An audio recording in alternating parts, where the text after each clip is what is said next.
हुई, लेकिन आप सभी सहजता के साथ इस सत्संग का आनंद शाम से ले ही रहे हैं, जहां महापुरुषों के भक्तों के मधुर यथार्थ वचन आप श्रवण कर रहे हैं। तो आप सभी के दर्शन करके बहुत प्रसन्नता महसूस हो रही है। और भी जो राजस्थान देश की सेवा कर रहे हैं सज्जन पुरुष जो यहाँ उपस्थित हैं, जिन्होंने अभी अपना प्यार दिया, चाहे वो पार्लियामेंट के मेंबर्स के रूप में या असेंबली के मेंबर्स के रूप में इस प्रकार से नगर की सेवा में जो लगे हुए हैं, तो और भी सामाजिक कार्य करने वाले समाज सेवी भी, सबका सहयोग इस परोपकार में मिल रहा है। और ये उपकार ही होता है जब सत्य की तरफ अग्रसर किया जाता है। सत्य संसार नहीं है, सत्य परमात्मा है। तो इस परम अस्तित्व के साथ हर किसी का नाता जुड़े, यही एक संदेश संतों महात्मा ये हर किसी के लिए गुरु पीर पैगंबरों का रहा है।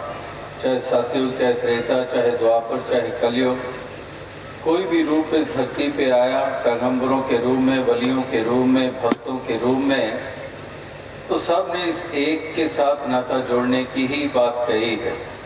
और सही मायनों में जीवन का परम लक्ष्य ही इसको माना है, क्योंकि बाकी सब तो हम अन्य योनियों में भी कर लेते हैं। निद्रा, भोजन, भोग, भय, ये पशु पुरख समान, ज्ञान अधिक एक नर में, ज्ञान बिना पशु जान।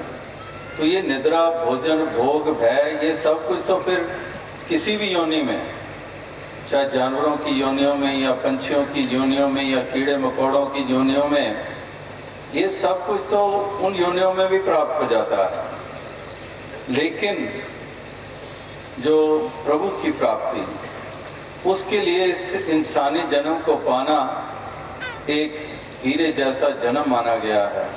बड़े भाग्य मानो स्तन पावा, बड़े भाग्य माने जाते हैं इस जन्म को पा लेना। तो इसलिए इस जन्म को पाकर इस एक के साथ नाता जोड़ना, यही सबसे परम लक्ष्य। इसी के कारण आत्मा का कल्याण, इसी के कारण जीवन को सुंदरता प्राप्त होनी है। एक ही ये माध्यम है, ये परम अस्तित्व परमात्मा निराकार। अभी आप मिलजुल कर गा रहे थे कि हमने कुछ पाया है। तो ये जो पाया है, जो आप गा रहे थे अभी मिलजुल कर, तो मीराबाई जो राजस्थान की ही, जिसकी पहचान, जिन्होंने इस राजस्थान की धरती पे इस प्रकार से ये संदेश और पैगाम दिए कि वो भी यही कह रहे हैं कि पायोरी राम रतन धन पायो, वस्तु मोलक दीन मेरे सतगुरु कर कृपा अपनायो। तो वही प्राप्ति राम रतन धन, जिससे हम सही मायनों में अमीर हो सकते हैं, पे बोझ हो, फिर तुम्हारा जीवन भी जीवन नहीं कहलाता। एक शायर ने कहा है कि हर धड़कते पत्थर को तुम दिल समझते हो, उम्र बीत जाती है दिल को दिल बनाने में। कि एक धड़कते हुए पत्थर को कहा है, वरना पत्थर कहाँ धड़कते हैं। पत्थर तो बिल्कुल जड़ चीज है, कठोर सी चीज है, लेकिन शायर ने ये धड़कता शब्द क्यों साथ में जोड़ दिया कि हर धड़कते पत्थर को तुम दिल समझते हो। उसका भाव ये था कि पत्थर से भी कठोर हमारे दिल हो गए हैं। तो इसलिए कठोरता नहीं, एक करुणा और दया के भाव से युक्त होकर, सेवा भाव से युक्त होकर, प्रेम भाव से युक्त होकर हम इस जीवन के सफर को तय करें। और दूसरी एक और बात महापुरुषों ने कहा कि अभिमान नहीं करना है, अहंकार नहीं करना है। कबीर गर्व ना कीजिए ऊंचा देख आवाज, आजकल भोई लेटना ऊपर जामे घास। कबीर गर्व ना कीजिए रंग ना हंसिए कोय, अजय तो नाव समुद्र में क्या जाने क्या होए। कबीर गर्व ना कीजिए चाम लपेटे हाड़, है वह ऊपर छत्र तक दे पुन धरनी गाड़। कबीर जी कह रहे हैं कि कबीर गर्व ना कीजिए, अभिमान मत कर रे अभिमान रे बंदे, मत कर रे अभिमान। मेरी मेरी मत कर, मेरी मूल विनाश, मेरी पक्की पैकड़ी और मेरी गल की फांस। इस प्रकार से कह रहे हैं कि गर्व ना कीजिए, ऊंचा देख आवास, कि अहंकार करे अपने महल माड़ियों का नहीं। अपने तन का अभिमान करे, आज कल भोई लेटना ऊपर जामे घास। आज अभिमान कर रहा है अपने तन का, ताकत का, कल को तू खाक का पुतला, खाक की ढेरी बन चुका होगा, तेरे ऊपर घास जमी होगी और जिनको दुत्कार रहा है वही तेरे ऊपर से गुजर रहे होंगे, उनके पांव तेरे ऊपर से गुजर रहे होंगे। तो इसलिए गर्व मत कर, अभिमान मत कर। कबीर गर्व ना कीजिए, रंग ना हंसिए कोई, अजय तो नाव समुद्र में, क्या जाने क्या है। क्यों अभिमान करता है दौलत का और किसी निर्धन को दुत्कारता है, किसी निर्धन की हंसी उड़ाता है? नहीं, कोई भरोसा नहीं है। अभी तो नाव समुद्र में है, अभी तो दौलतों का मान कर रहा है, पता नहीं तेरे पास भी रहती है कि नहीं रहती है। तो इसलिए अभिमान नहीं करना है।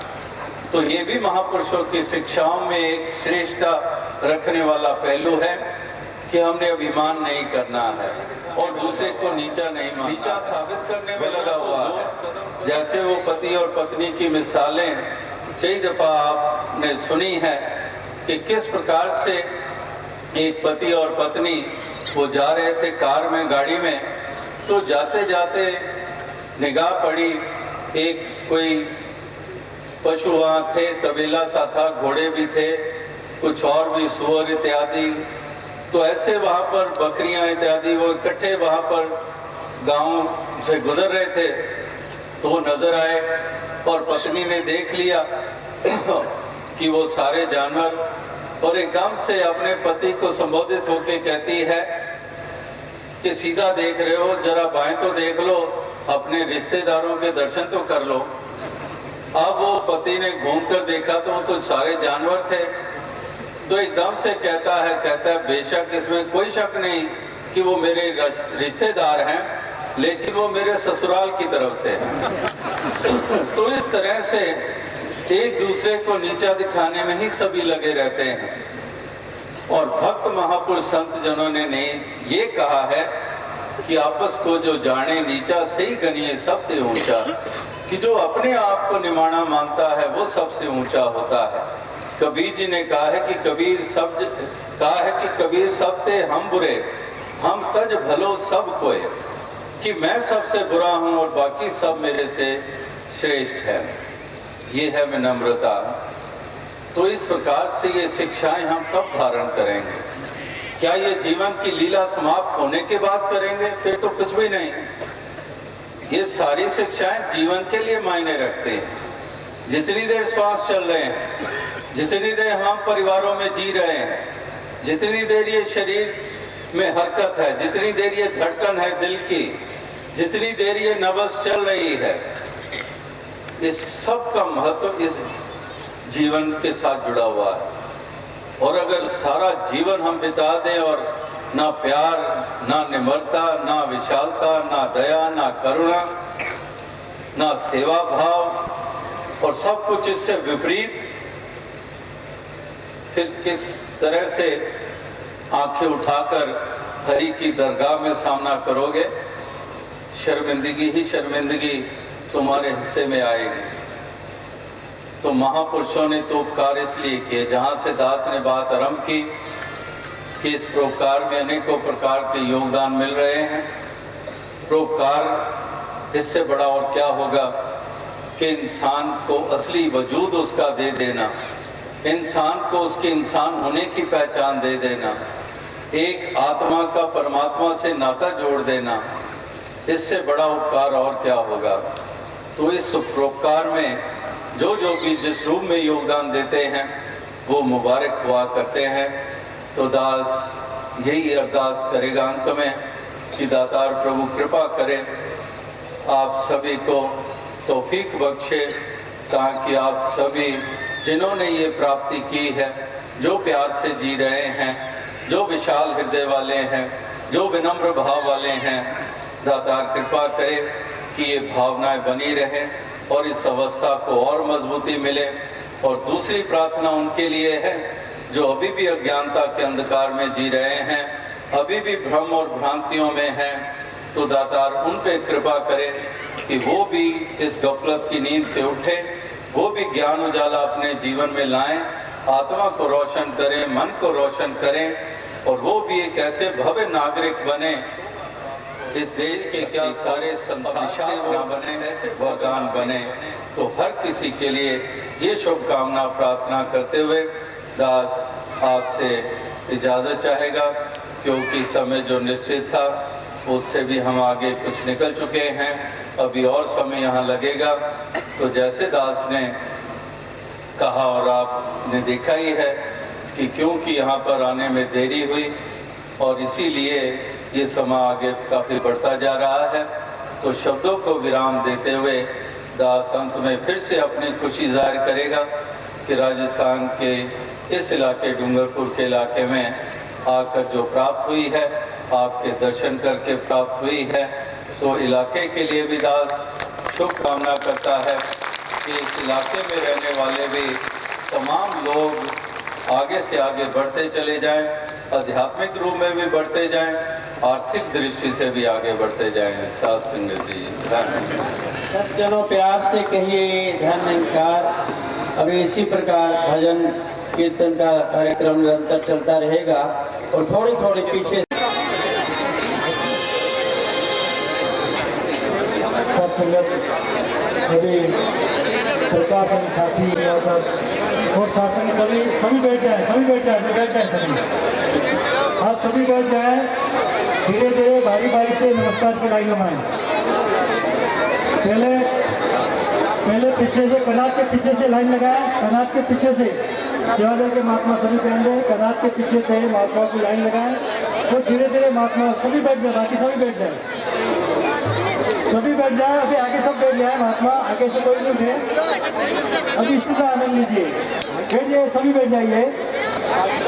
महात्मा सेवादल संगत चालू है, सत्संग ऐसे चालू रहेगा, आनंद लीजिए। महात्मा अभी सभी गीत का महात्मा गीत सुनते रहे और आगे जो बैठे सभी बैठ जाइए। जे भी अगाड़ी बैठा था सब बैठ जाओ, अगाड़ी को उठा रहे सब बैठ जाओ। और सत्संग में परम पूज्य माता जी की जय। सभी ये गीत में सब शामिल हो जाए।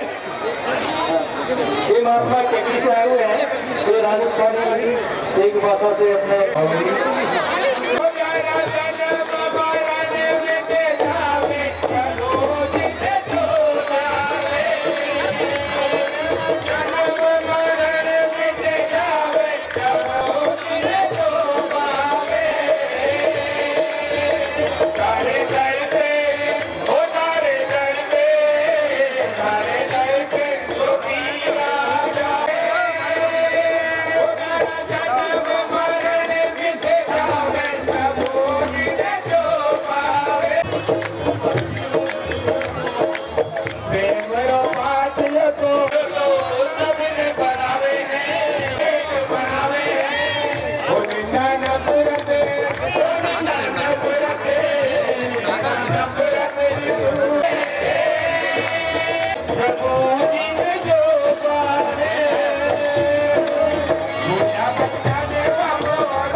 नागपुर के बिजपुर के हमारे गोविंद जी भाई,